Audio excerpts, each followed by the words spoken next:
Ini adonan roti yang lembut, wangi, ya, terus juga fluffy, dikombinasi dengan custard atau fla yang lumer di mulut. Nah, ini pasti kombinasinya pas banget.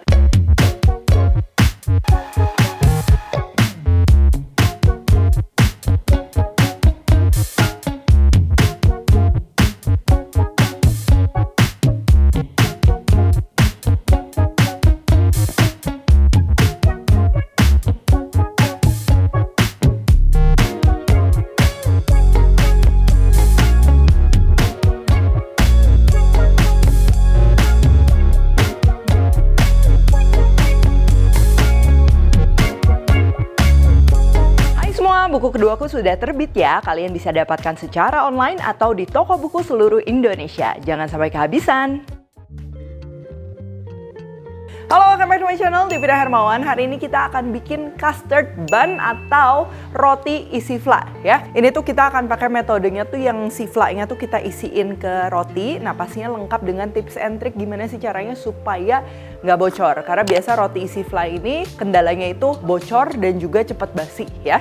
Oke, langsung aja sekarang untuk bahan-bahannya ya. Untuk adonan rotinya ini aku pakai metode pakai biang ya. Jadi ada 2 tahap pencampuran. Memang sedikit lebih panjang, tapi menurutku hasilnya tuh cukup berbeda banyak gitu. Jadi si teksturnya lebih kenyal, aroma fermentasinya juga lebih enak. Nah, ini untuk adonan biangnya kita akan perlu tepung terigu protein tinggi, ragi instan, pastikan yang masih aktif, gula dan juga air. Untuk tambahan campuran adonannya, ini kita akan perlu tepung terigu protein tinggi lagi, susu bubuk, ragi instan, ini juga sama ya, pastikan masih aktif, telur, susu cair, garam dan juga butter. Ya, ini aku pakai unsalted butter. Dan kalau bisa bahan-bahannya seperti susu, telur itu dalam keadaan dingin semua. Resep gramasi lengkap udah ditulis semuanya di description box. Nah, untuk isiannya di sini aku akan pakai fla bubuk instan ya, yang tinggal dicampur dengan air ataupun susu panas. Tapi kalau kalian mau bikin sendiri, aku udah pernah share juga bikin pastry cream ya. Isiannya itu kalian bisa bikin sendiri. Cuman keunggulannya kalau misalnya pakai yang fla instan kayak gini, udah pasti lebih praktis, dan yang kedua memang dia nggak terlalu rentan basi gitu ya, apalagi di udara yang contohnya daerah Jakarta yang panas, humid ya, itu pastinya cukup rentan basi. Dan terakhir ini kita akan perlu tambahan tepung terigu nanti untuk topping di atasnya supaya dia nggak bleber. Oke, yang pertama ini kita akan bikin si adonan biangnya, atau mungkin metode ini tuh dikenal juga dengan sponge and dough ya. Aku udah pernah share juga beberapa resep roti sebelumnya, ada yang langsung, ada yang pakai biang. Kalian bisa cek juga beberapa video aku. Bahan keringnya ada tepung terigu, gula, ragi instan, kita aduk sambil dimasukin air secara perlahan. Di sini aku pakai bantuan spatula atau bisa juga pakai sumpit ya, karena si adonan biang ini tuh dia akan cair. Kalau pakai tangan tuh bakal lengket banget ya. Kalau udah kayak gini, adonan biangnya tuh perlu kita biarkan aja. Kalau bisa di dalam kulkas aja ya. Kalau di dalam kulkas kita perlu waktu minimal 4 jam, bisa sampai semalaman di dalam kulkas ya. Nah, untuk bikin adonan biang sebenarnya bisa aja nggak usah masuk kulkas, di suhu ruang, asalkan suhu ruang kalian tuh dia adem ya. Idealnya memang di bawah 27 derajat. Itu juga kenapa dapur-dapur bakery, pastry itu tuh biasa pakai ruangan ber-AC, karena memang suhunya lebih terkontrol, mencegah over fermenting ya. Jadi fermentasi yang terlalu cepat itu biasa menghasilkan aroma yang kurang enak dan juga si teksturnya tuh dia jadi kurang elastis. Nah, selanjutnya yang perlu kita persiapkan adalah isian fla-nya, karena kita perlu dinginin supaya si fla-nya itu dia ngeset ya. Kalau kalian mau bikin sendiri, sebenarnya ini tuh seperti pastry cream pada umumnya, cuman mungkin bisa tepung maizena bisa ditambahin supaya dia lebih set, nanti lebih mudah proses pengisian ke dalam rotinya ya. Atau bisa juga pakai fla instan kayak gini ya, bisa pakai merek apa aja. Kuncinya adalah kita menggunakan air hanya setengah dari anjuran kemasan, karena biasa kalau fla instan itu kan memang tujuannya buat disiram ya, puring di atas puding dan lain-lain, jadi itu cair. Nah, ini aku pakai airnya tuh setengah, jadi kalau di kemasannya petunjuknya 200 ml, berarti kita cukup pakai 100 ml aja untuk si isian roti ini. Pakai airnya pastikan air mendidih supaya si zat pengentalnya juga benar-benar aktif, atau bisa juga dimasak di atas api kecil ya sampai mengental kayak gini. Ini aku pakai rasa vanila dan juga coklat, mau pakai salah satu nggak masalah. Kurang lebih untuk satu resep adonan yang kita akan bikin ini tuh jadi 12 pieces roti ukuran sedang ya, ukuran biasa gitu loh. Nah, kalau udah kayak gini si fla-nya keduanya ini kita perlu istirahatkan juga sama di dalam kulkas supaya ngeset. nanti lebih gampang untuk ngebentuk dan juga nimbang-nimbangnya ya. Untuk fla instan ini nggak perlu waktu lama, cukup 1-2 jam aja biasa langsung ngeset. Ini kalau mau lebih presisi bisa ditimbang, bisa juga dikira-kira pakai sendok, scoop ice cream dan lain-lain. Dan untuk mempermudah ngebentuknya aku udah siapin tepung maizena, ini aku taruh di atas timbangan, jadi kita bisa langsung nimbang. Dan kurang lebih untuk adonan roti 50 gram, ya ini aku isinya tuh 30 gram aja cukup. Karena kalau kebanyakan nanti lebih tricky bagian yang isinya ya. Untuk yang pemula lebih baik kita jangan banyak-banyak dulu. Bisa di 25-30 gram. Tuh, begitu pakai tepung maizena jadi kita bisa langsung bentuk kayak gini dan nggak lengket ya. Jangan lupa timbangannya ini kita balikin ke 0 lagi, baru kita timbang batch selanjutnya. Termasuk yang coklat juga sama kita timbang. Nah ini aku siapin 12 pieces, jadi 6 vanilla, 6 yang coklat. Nah untuk sisa flaknya ini kita akan gunakan untuk toppingan. Cuman kalau topping itu kita perlu tambahin lagi tepung terigu ya, supaya dia nggak bleber. Karena kan roti itu nanti mengembang, nah si toppingnya itu perlu yang bisa hold the shape gitu. Pada saat dipanggang dia nggak melted ya. Nah untuk 100 gram fla isian, ini aku tambah kurang lebih 1,5 sampai 2 sendok makan terigu ya. Jadi jangan kurang juga. Ini tinggal diaduk rata aja. Jadi hati-hati kalau misalnya sisa dari adonan fla kalian misalnya 150 gram, ya berarti tepung terigunya juga harus ditambah. Oke, ini yang untuk toppingannya. Jadi fla isian ditambah tepung terigu udah ready ya. Ini aku udah taruh lagi di piping bag kayak gini. Kita bisa masukkan ke dalam kulkas. Nanti kita akan pakainya sebelum memanggang roti. Oke, sekarang move on lagi, kita akan bikin adonan rotinya ya. Si biangnya ini udah jadi. Ini ngembangnya minimal 2 kali lipat. Karena kalau misalnya adonan yang nggak ngembang, artinya ragi yang kalian gunakan itu dia kurang aktif kayak gitu. Sama suhu kulkas juga jangan beku ya, jadi masukinnya ke kulkas bukan ke freezer.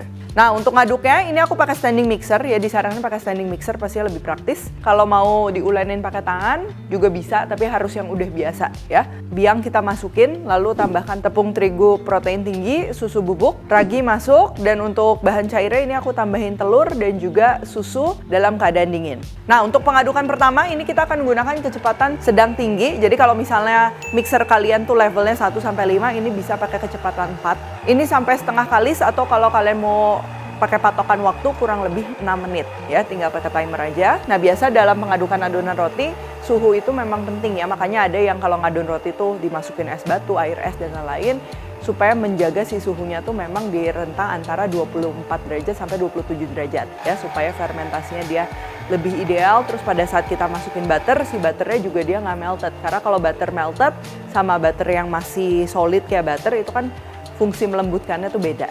Nah kalau udah 5 menit dia udah menyatu ya, adonannya udah agak halus, tapi sebenarnya ini tuh belum kalis. Pada tahap ini kita akan masukkan butter dan juga garam. Oh ya, buat kalian yang belum familiar, jadi butter ini tuh mentega, berbeda dengan margarin ya. Jadi butter atau mentega terbuat dari lemak susu sapi, sedangkan kalau margarin itu terbuat dari lemak nabati. Kalau kalian di resep ini mau pakai margarin boleh, hasilnya tuh lebih kokoh, sedangkan kalau kalian pakai butter atau mentega hasilnya lebih lembut. Masih sama, ini kita akan aduknya pakai kecepatan sedang tinggi, kurang lebih 8-10 menit. Jadi starting di menit ke-8, mungkin kalau kalian mau pakai patokannya waktu ya.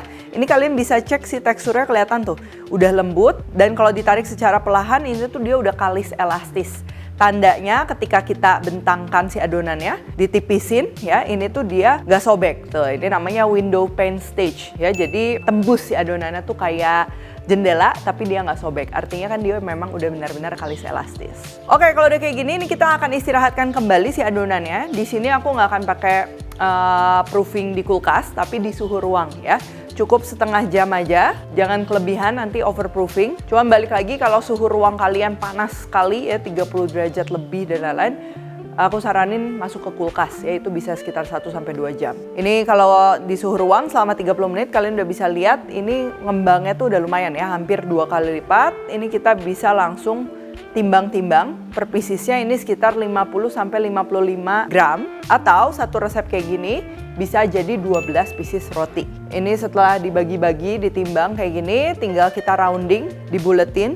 Jadi tahapan rounding ini tuh salah satu yang penting ya, supaya nanti pada saat si rotinya tuh mengembang, dia tuh bener-bener merata gitu loh ya, jadi ngembang tuh kayak gini. Nah kalau misalnya rotinya roundingnya tuh nggak simetris tuh biasa ada yang penyoknya sebelah lebih tinggi, sebelah lebih pendek, atau bentuknya nggak beraturan. Jadi untuk membentuk roti apapun ya, mau yang panjang, mau yang pendek, mau yang segitiga, proses rounding ini tuh dia penting ya.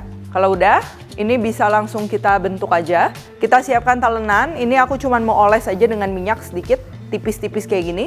Karena sebenarnya kalau adonannya udah kalis elastis itu tuh dia udah nggak lengket ya. Kalau mau pakai tepung juga itu bisa. Make sure tepungnya nggak kebanyakan. Tinggal kita pipihin aja. Ini lebih mudah pakai telapak tangan kayak gini supaya nggak terlalu tipis juga. Nah kalian perhatikan ini aku tipisinnya tuh si bagian samping-sampingnya tuh jauh lebih tipis dibanding bagian tengahnya. Supaya apa? Supaya nanti pada saat kita isi custard ya, si adonan rotinya tuh dia nggak terlalu tebel di bawah gitu. Jadi atasnya tuh yang terlalu tipis. Nah jadi rata.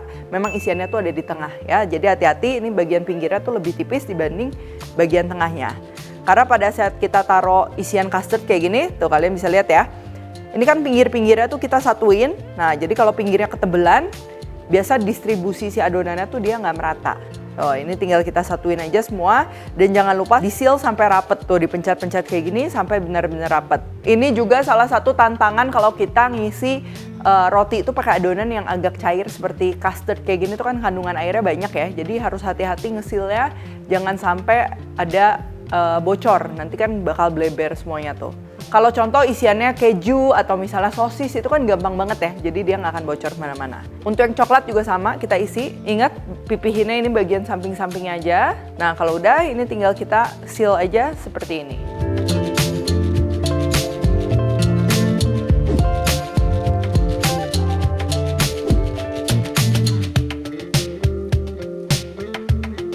Terus untuk manggangnya kalian mau tinggal taruh aja di atas loyang jadi kayak roti biasa bisa, atau bisa juga pakai wadah kayak gini yang aku mau alasin pakai baking paper. Ya ini selain supaya bentuknya menarik juga memang untuk pemula dengan kita pakai wadah baking paper kayak gini ini pastinya mencegah kebocoran. Jadi walaupun kalian ada bocor-bocor dikit ibaratnya itu tetap nggak akan gagal. Beda sama kalau kita langsung roti custardnya tuh kita taruh di atas loyang. Nah itu kalau bocor dikit kan udah tuh langsung bubar tuh ya, ambiar langsung.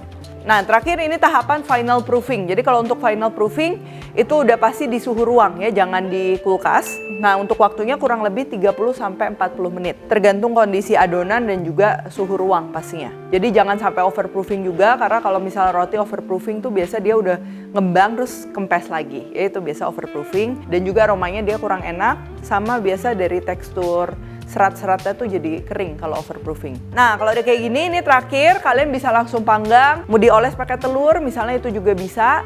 Tapi di sini ini aku mau pakai topping ya, pakai si isian flan tadi yang udah dicampur dengan tepung terigu. Kalau kalian mau oles dengan telur, itu dioles dulu baru dikasih topping ya, jangan dikasih topping dulu baru dioles.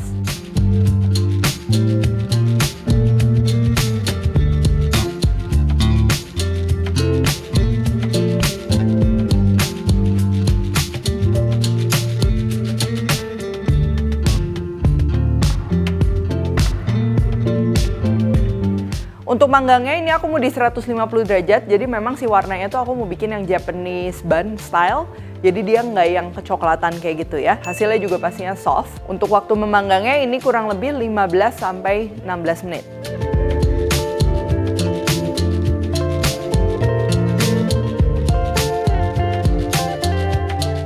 Oke, kalau udah kayak gini, ini rotinya udah matang. Dinginkan dulu sebentar ya sebelum dikonsumsi.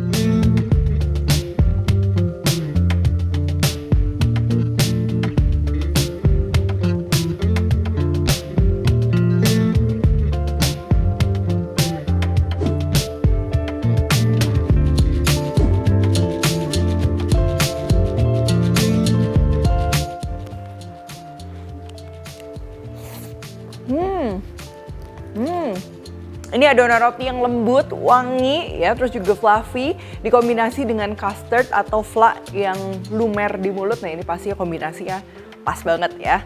Untuk bikinnya juga cukup mudah ya, asalkan memang tips and tricksnya tadi diperhatikan, mulai dari tekstur flannya, terus pada saat membungkus ya, karena custard ini memang dia rawan bocor dibandingkan isian-isian roti lain yang memang dia padat. Nah, untuk isian fly-nya ini teksturnya tuh pas ya, dia masih lumer di mulut tapi bukan yang cair banget. Karena kalau cair tuh biasa bikin si rotinya bocor. Nah, kalau kalian mau versi yang homemade-nya, kalian bisa cek juga, aku udah pernah share di video sebelumnya. Untuk ketahanan rotinya sendiri, karena di sini fly-nya tuh menggunakan fly instan dan kita nggak ada tambahan susu ataupun telur segar, itu biasa memang dia bisa 2-3 hari di luar kulkas ya. Cuman kalau kalian tinggalnya di udaranya tuh yang lembab, yang humid dan juga panas, nah lebih baik bisa di dalam kulkas. Nanti kalau kalian suka hangat ya, tinggal diangetin aja, bisa pakai air fryer ataupun microwave ya. Cukup sebentar aja, kalau microwave 10-20 detik itu tuh cukup buat manasin roti.